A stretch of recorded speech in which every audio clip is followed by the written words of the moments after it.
So we're here today with Sally Reis. Sally is Vice Provost for Academic Affairs, a Board of Trustees Distinguished Professor, and a teaching fellow in educational psychology at the University of Connecticut. She currently holds the Letitia Niag Chair in Educational Psychology. Sally was a public school teacher and administrator for 15 years prior to her work at UConn.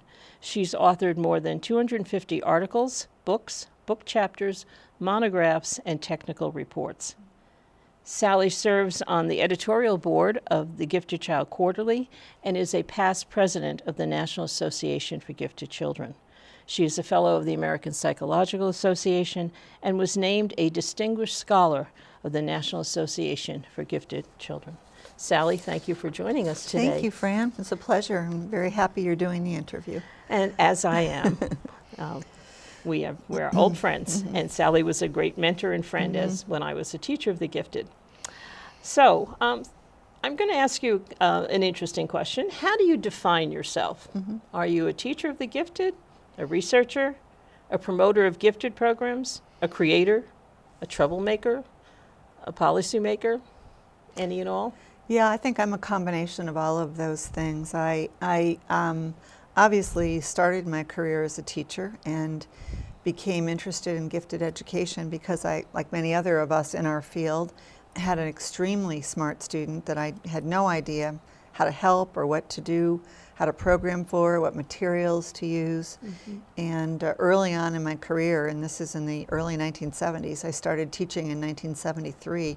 Early in my career, I had no idea what to do for students in the top 5 to 10% of my class. So gifted education has been a passion of mine, but so really has the movement towards talent development. So I am a researcher, I'm a scholar, I've been an administrator. You know, I like to think of myself as a leader in the field, but I think in all, if at the end of my career, I'll be thought of as an advocate and a mentor probably. Probably the things that have been the most important to me have been advocacy for talented students and also the interest that I have in knowing what works. So I guess the scholarship and the research. Scholarship, yes. So you've done it all. So with all of that, what do you consider your most significant contribution to the field? It's also a question that I pondered a little bit. A few years ago, I was asked to give a keynote at the World Conference, and they asked me to think about World Conference for Gifted Education, and they asked me to think about some of my greatest accomplishments in the field, and I was able to really break them down into areas of interest of mine. Certainly, early on, the area of curriculum compacting and differentiation. That I've done, probably as much research, really good research, high quality research on differentiation and compacting, as anybody else in the field, and I think legitimized some of the understanding of differentiated content, compacting, school-wide enrichment, and reading. I'm also very proud of the early part of my work, and that is my incredible good fortune of having met and then been a partner with Joe Renzulli for all these years, partner in professional work and partner in life, because we are a husband and wife team, as you know. And I think the broadened expansion of giftedness, though, the broadened conception and our expanding understandings of what it means to be creatively, productively gifted, analytically gifted, the gender stuff I've done, the issue of gifted females, that's been a huge part of my work. And then as time expanded, of course, my work in the school-wide enrichment model and all of the years that I was involved in that, and still continue to be with, the movement towards Renzulli Learning and Renzulli Academy. But, throughout all of that, I'd say probably one of my greatest passions has been my work on talented girls and women. So that has been an ongoing drive to know and drive to understand in my life. I'm fascinated by smart women, fascinated by the choices they have to make, fascinated by the directions and their paths and their regrets and their opportunities and the things that drive them and the personality issues that they face and the decisions that they face. So that's also been a long-term pervasive interest. And I guess the one last area that I would talk about is that I'm incredibly interested and have been for years about talented readers. So the talented readers part, was able to have some opportunity to do some research with a Javits grant on the school-wide enrichment model in reading. So it is an extension of SEM, but it's also a very particular interest of mine. When really young kids read very early, what happens to them in school, and what are their paths, and do they become achievers? Do they learn to underachieve? What do teachers do? What should we be doing? So those are generally the areas I think that have most defined my contributions in my career. Right. And your body of work is substantial in all of those areas and very, very diverse. So how do you think your work has influenced the field of gifted education? Well, I like to think of the biggest influence that we've had has to be and will always be, I think, my partnership and collaboration with Joe and the work we've done on school-wide enrichment model. This summer is our 40th Confertute, and you've been to Confertute. We don't even advertise, and we fill every summer with about 500 people, which is exactly the number we'd like to have. Sometimes we go a little higher. But I think the ongoing interest in school-wide enrichment and our continuing attempt to expand, to have it be relevant, to electronify some of our resources, I think that's probably going to be our greatest legacy. I am so proud of all of the SEM programs. I think I started a school in Hartford called Renzulli Academy that takes every aspect of SEM and puts it into place in a school district for mainly high poverty and many culturally diverse students. And so I've been gratified and so happy to have made these contributions and also to get to work with my best friend and my husband. So that drives us. And again, 40 years this summer, Confertute. I came to the first one as a participant, and I've been kind of running it with Joe for the last 39 years. So I know that's probably our greatest contribution, and I believe he would agree with me on that. So 40 years times 500 teachers. Yeah. Yep. Teachers, administrators, counselors.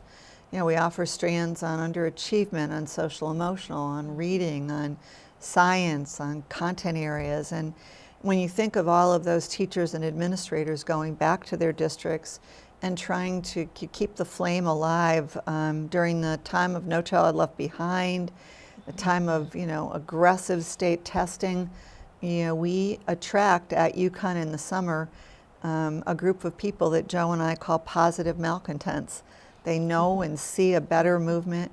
It's been so interesting in the last 4 or 5 years to watch maker spaces pop up all over the country, and and genius hours, because we've been talking. Joe's been talking about this for 50 years. I've been talking about with him for 40 years, but I think it's also given us an opportunity. There are a lot of people in maker spaces that have the space, but they don't know what to do with it. Right. And I think what we offer, is a pedagogy that fits in those areas. Well, it's certainly the fruit of your work is obvious out there. And as a teacher of the gifted and teacher of a course called Differentiated Instruction, I can tell you don't have to advertise Confertute because as soon as we mention it, the teachers want to go. Thank you. So So there's an interesting quote: "The child is the father of the man." It's a famous quote by William Wordsworth. And what we'd like you to think about is how has your background influenced your direction, your career, and contributions in gifted education? Yeah, well, that's also a good question. I'm the oldest of 6 children, and I have a very close and loving relationship with all of my siblings. I was a very bright student in school, and they didn't use compacting, so a very favorite.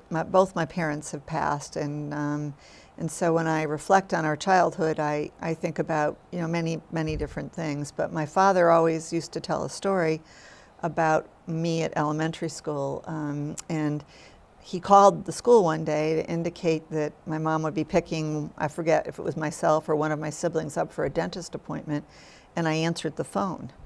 And he said, "Sally, is this you?" And I answered the phone with the name of my elementary school, and I said, "Daddy, yes, it's me. I'm working in the office." And he said, "Well, why are you working in the office?"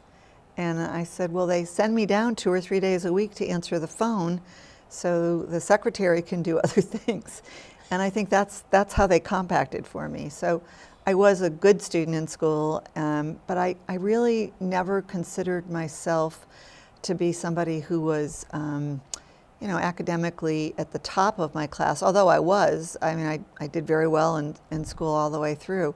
But I never put out a lot of effort. I never put out any true effort until I got into college. So I kind of coasted through school, and then I got an opportunity to do an in-depth project. In my senior year of college, I had the opportunity to do an English thesis, actually. It was kind of a small women's college that I had a full scholarship to attend, and I got to finish Charles Dickens' last book, The Mystery of Edwin Drood. And I always tell this story because it was the first thing that really engaged me in high levels of creative, productive work. Up to that point, I had put rather minimum effort into just about everything I had done, and I knew it. And so I knew I was capable of much more, but I didn't have to put out a lot to get very good grades. So this was the first highly creative, productive experience I'd had in my life, and it completely changed me. And that's why I think I was so attracted to Joe's definition of giftedness. I also have, when there's 6 siblings in a family, there are various levels and paths of achievement, and I have a couple of siblings that are younger than me who just were complete underachievers in school. All very bright. All of us were good students or had potential to be good students. But I had a couple of siblings that just never found the right circumstances, never had the encouragement, the opportunities, the resources. So I watched them over time, and that motivates you as well. So obviously you're never away from those family experiences, but in my case, I think they transformed who I was and probably made me even more of an advocate through self-understanding and knowledge of having 2 underachieving siblings. Yes. So you brought that to the table when you began to work with Confortude and with Joe. And so it's obvious that was working with Joe with the school-wide enrichment model, significant influence. Were there any other theories or research that guided or informed the path that you took? Yeah, I mean, I mentioned to you in talking about this interview that I had incredible opportunities early on. I was first elected to NAGC board as a very young person, and I remember walking into the boardroom, and by then I had finished a master's in gifted education. I had started my doctoral program. I may have even completed it, but I walked into a boardroom and I saw, around the table, Harry Passow and Jim Gallagher and Sandy Kaplan and Carolyn Callahan, and people who who were individuals that I'd read their textbooks, and they'd made me think. I was influenced by Abe Tannenbaum. I still am fascinated by Tannenbaum's discussion of chance in the development of giftedness. And so, I listened to Gallagher argue with Renzulli. I listened to, Don Treffinger consistently arguing for creativity. And these are people I had read about. I read deeply and broadly and widely in the earliest years of and I still am a passionate reader. But I think these early individuals were great influences on my career. Right. They were scholars, and they had scholarly debates. It was, what should we be doing? How should we be advocating nationally for these children we represent and these young people that we know are underachieving? Right. And you mentioned Abe Tannenbaum's the concept of chance, and now the conversation revolves around opportunity gaps. Yes. where we've talked about achievement, we're now Yes. looking at opportunity and talent development. Could you elaborate a little bit on that? Sure. Yeah, and I have to say that I think Joe's work was pioneering, and I saw in Joe's early work. Remember, I was around. I met Joe in the mid-1970s, so we were in Connecticut together. I was a teacher of the gifted in my hometown. I'd gone back to my hometown to start the gifted program. A child of the 1960s goes to college and believes that she can come and make a difference in her hometown, and that's what I did. And I knew Joe as a friend and a colleague, but when I read his first paper on the three-ring conception of giftedness, I really began to think a lot about the houndstooth in which he embedded the three clusters of abilities. That had a huge influence on me. And the talent, I believe Joe really started the talent development movement. You know, after the publication of his paper, he was ostracized by the field. There were individuals that argued for a high IQ conception of giftedness that I think our field is largely dismissed now. I don't really know anybody that equates high IQ with giftedness anymore. And that, a lot of that, I think, was Joe's early courageous work. And of course, he was backed, you know, subsequently by the work of Gardner and the work of Sternberg and the work of others, the most current work in our field in talent development. But all of this early work, I think, points to what we now realize, and that is that we have talented young people in every ethnic and racial group, every background across the country and the world. And the reality of whether they develop those gifts, because we do indeed know that giftedness is developmental, has to do with the opportunities they receive, the resources, the encouragement. You know, if we look at the work of Benjamin Bloom, it also has to do with the homes in which they were fortunate enough to be born into. And so, you know, really that's why Tannenbaum's chance factors and Renzulli's three-ring conception, to me, you know, are always foremost in my mind. There's so many chance factors about the families you're born into, the opportunities that you receive. When I talk to the most talented researchers at the University of Connecticut, and in my role as Vice Provost, I've had so many fabulous opportunities. It's almost like a laboratory for the most highly gifted research active people in the world, and you know, at a Research One institution. And when I say, how did you get interested in your field? They almost always tell me a story about a type 1. You know, a lecture they attended, a person that got them an opportunity to go on a trip or be in a lab. And it's so much of it comes back to kind of a combination of type 1s from enrichment triad model, that Joe's development, and also chance factors. So those two things have been, you know, foremost in my mind when I think about opportunities. So you alluded a little bit to some backlash, so have there been controversies about your collective work or any misinterpretations or misapplications of that? Oh yeah, I mean, we've been very controversial. People think we've diluted gifted education, we've watered down the field because we talk about a talent pool of students. But if you go into an urban area like Hartford or Poughkeepsie, any of the cities in which we work, and you look at a very small percentage of children, you won't find those that have the greatest interest and desire to develop their talents. So we've been controversial, we've been accused of watering down the field, we've been accused of killing gifted education. I just think it's really important to differentiate between what we are trying to do, and that is to increase the likelihood through the use of the school-wide enrichment model that there will be more creative and productive individuals in adult life in whatever field children choose to focus on as they get older.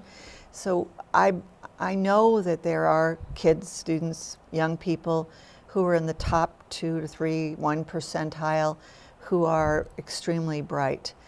But I'm interested in youngsters that not only are in that band, but might be slightly below that in achievement or aptitude tests, but have tremendously high creative productive potential.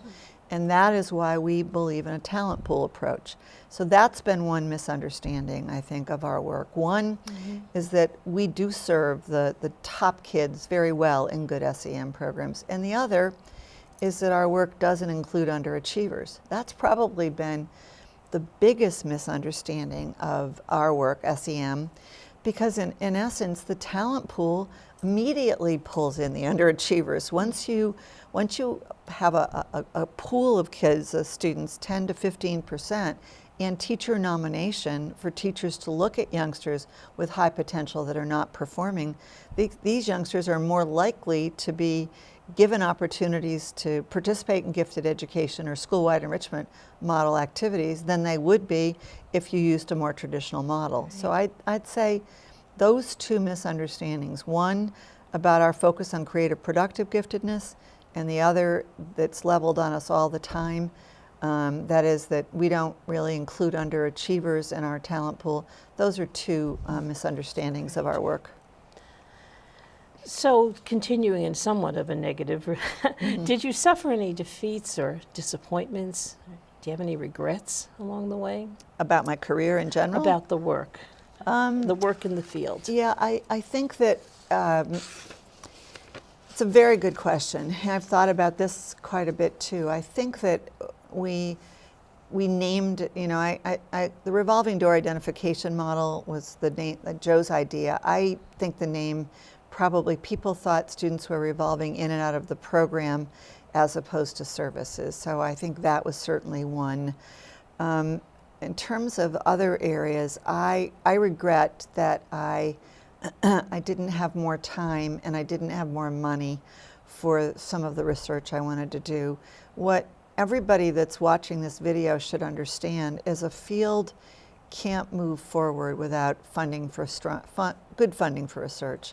We've been fortunate enough to have the National Research Center, but many of the activities for the National Research Center have been determined by the federal government. So they're essentially now telling the new director, my colleague and friend Del Sigli, what he has to study, and they did quite a bit of that with us.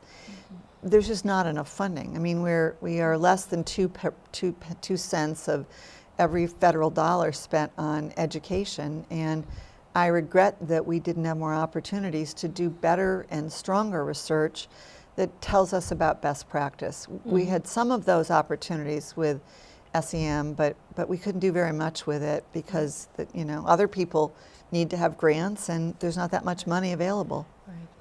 And that plagues our field, and we're all competing for such a small pool. Right.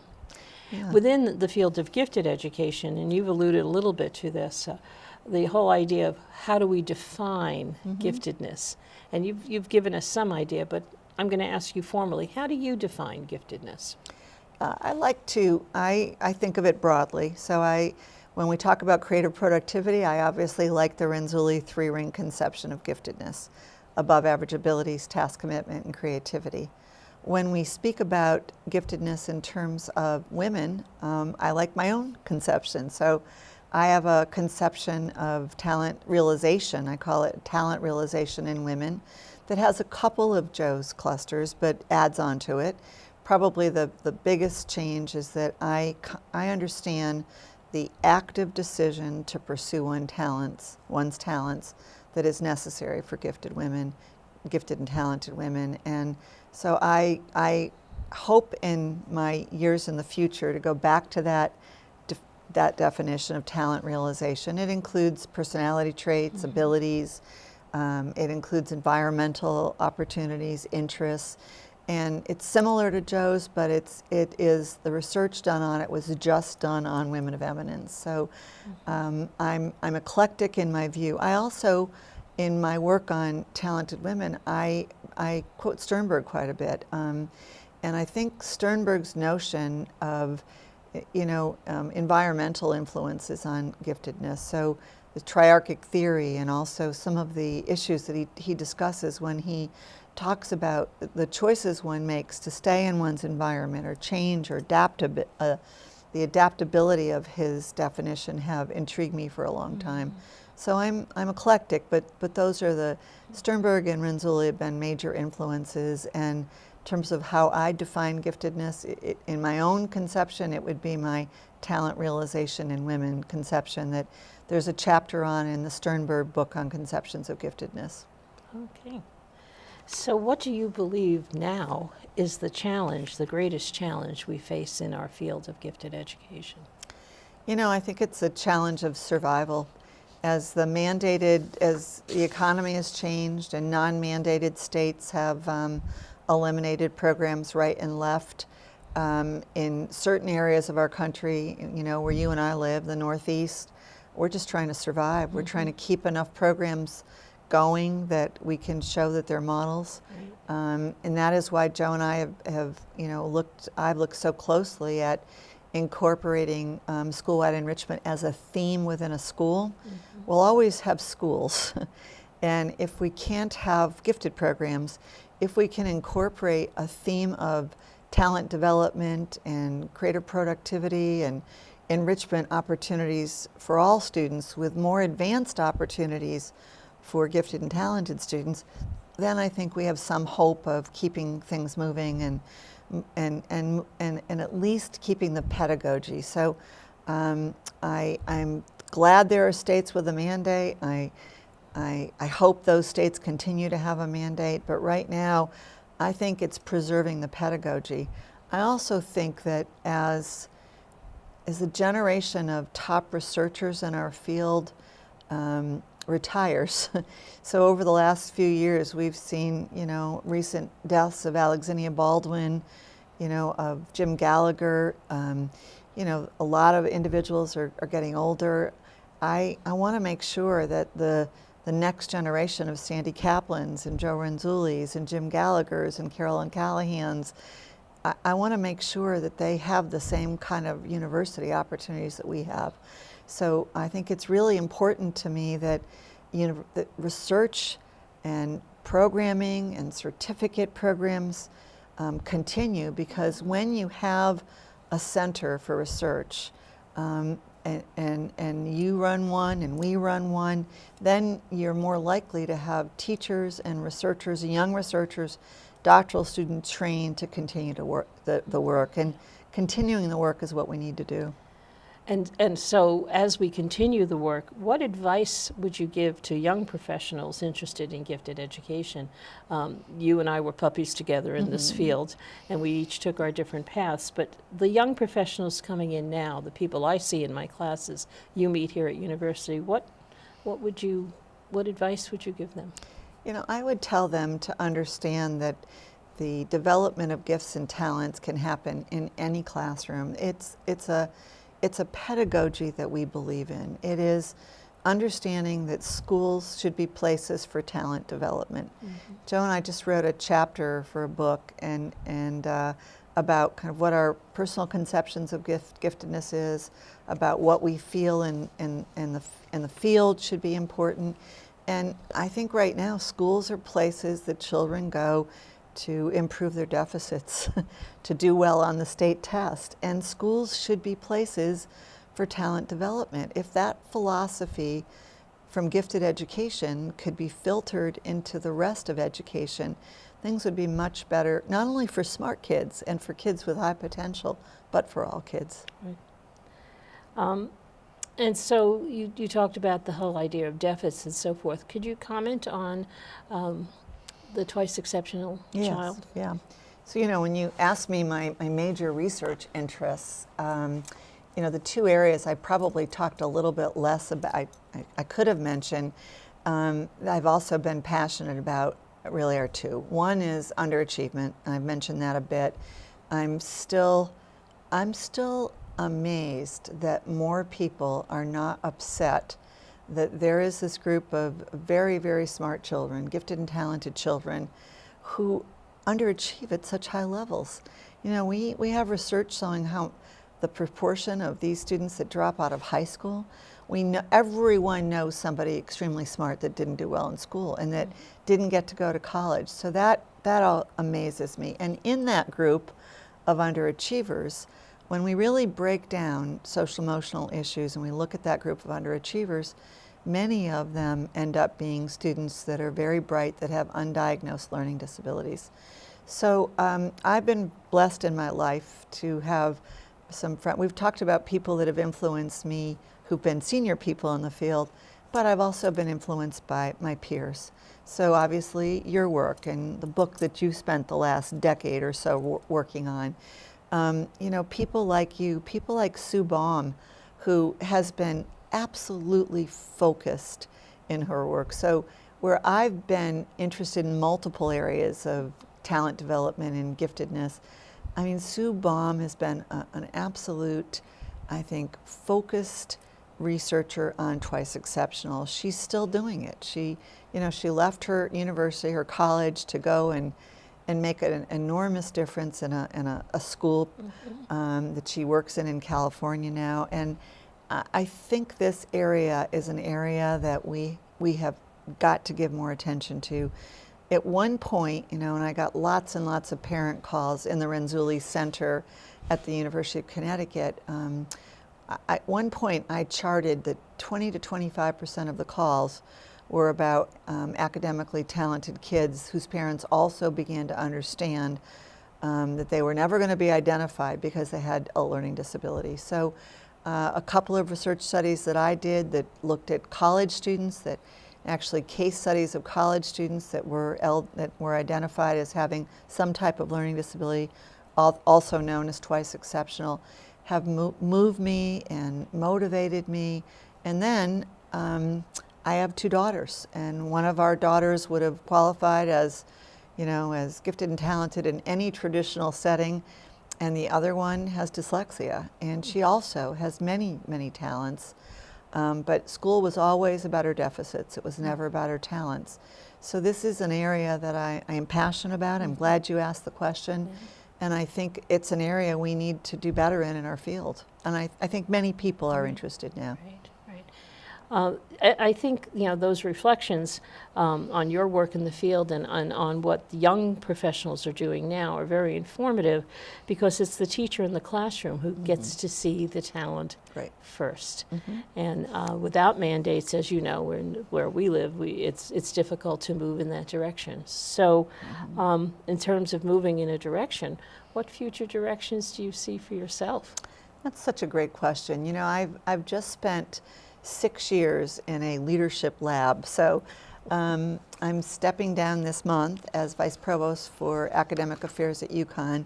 And I will tell you, a number of people that I'm very close to asked me why I would take this kind of leadership position at this stage in my life. But it gave me a really fascinating opportunity to observe gifted women in all kinds of roles, top researchers, top leadership roles.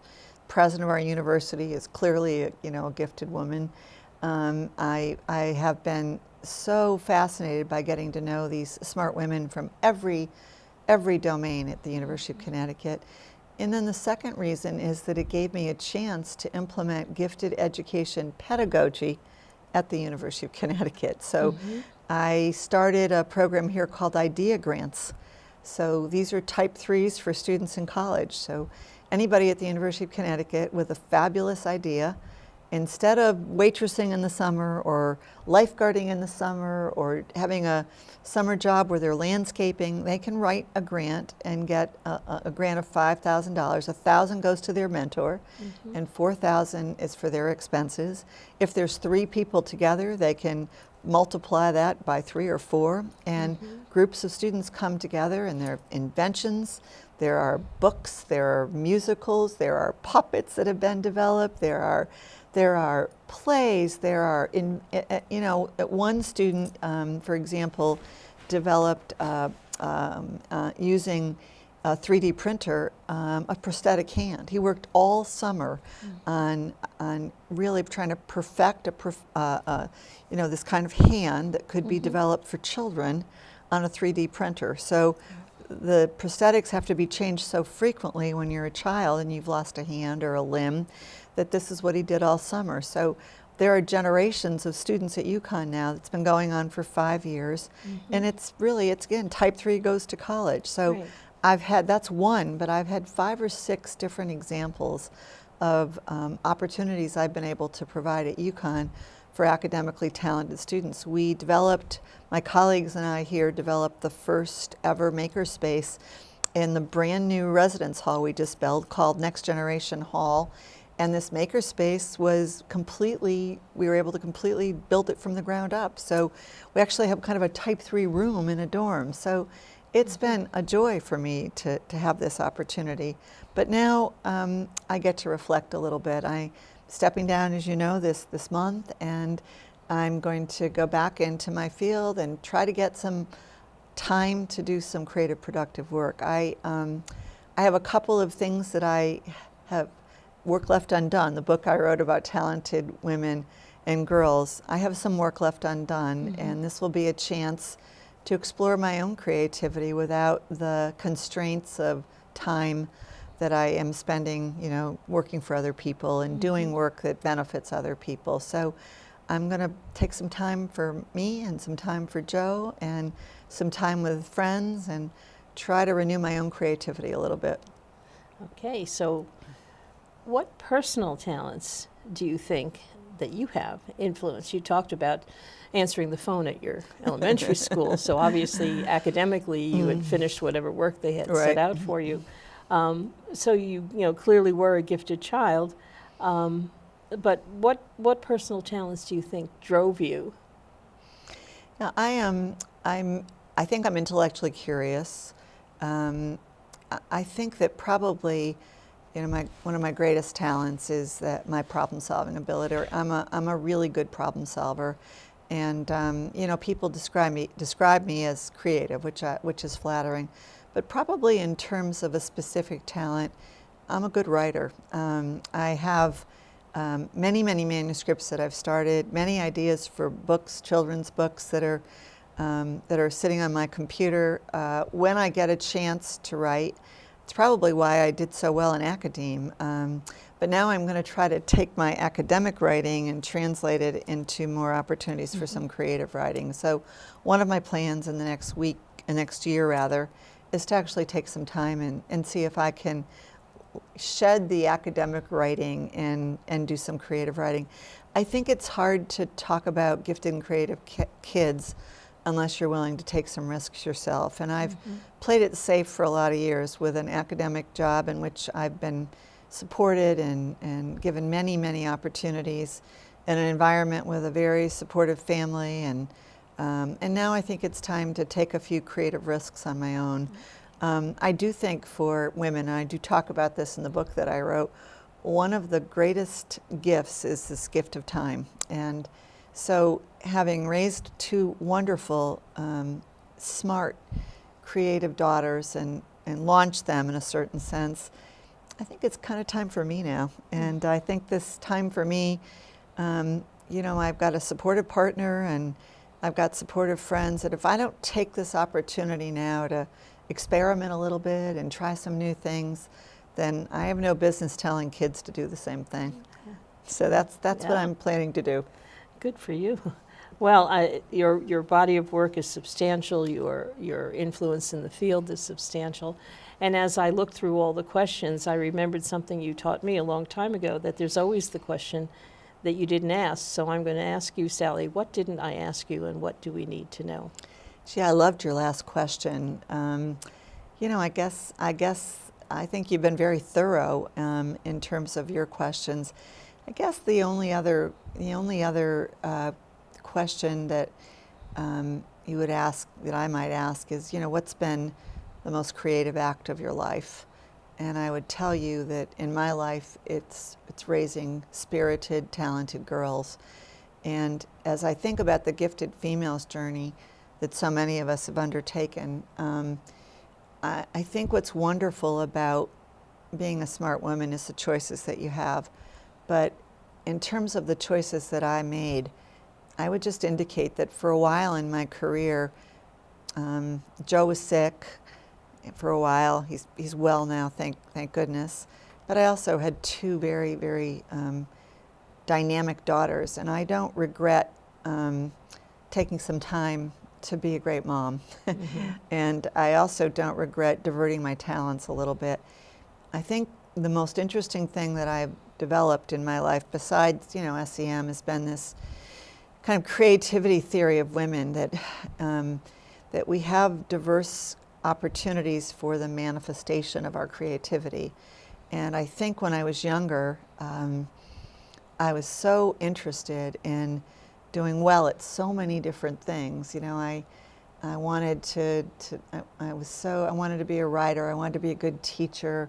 You know, I was very interested in multiple areas. I wanted to be a good sibling. I wanted to be a good daughter.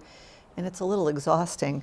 And I think that I worried that I wouldn't have this time.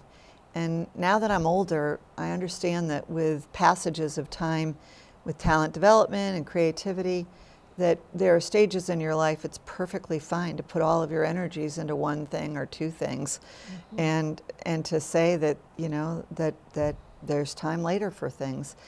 I think what's been most interesting for me now in getting older is finding the courage to take the time and to take the risk. And I think that notion of this manifestations of creativity across multiple areas, when you're younger you have multiple areas, you're trying to do everything well, and then you have kids and you've got to focus, and then when you get older you can have another focus on creative work. And I think that's a really interesting notion for not only gifted women, but also to studying gifted education, that it's really lifetime development at various stages. And I'm just really grateful for this stage. Yeah. Well, those insights are very important for teachers of the gifted, both girls and boys, teachers of girls and teachers of boys, to understand the opportunities that children need to develop their talents in the ways in which they're driven to develop them. That's right. There has to be a desire. Yeah. There, you know, and I think you can give children the opportunity to find things that they want to develop their talent in, and that's why opportunities are so important. But ultimately it comes down to that desire of doing it, you know, when you could be doing so many other things. Well, life's a smorgasbord when you're a it is. gifted kid. Yeah. And so where do I stop, and where do I go forward? Your insights have informed all of us over the last several decades, and since we're both of a certain age, I can say that as a colleague. And I'm grateful for this opportunity for your insights to be shared with those who are coming after us. And I want to thank you for making this time, and so pleased that we were able to get your insights so that people will be able to know what was Sally Reis all about and how did she impact our field. It's been a Thank pleasure. you very much. Thank you. Great.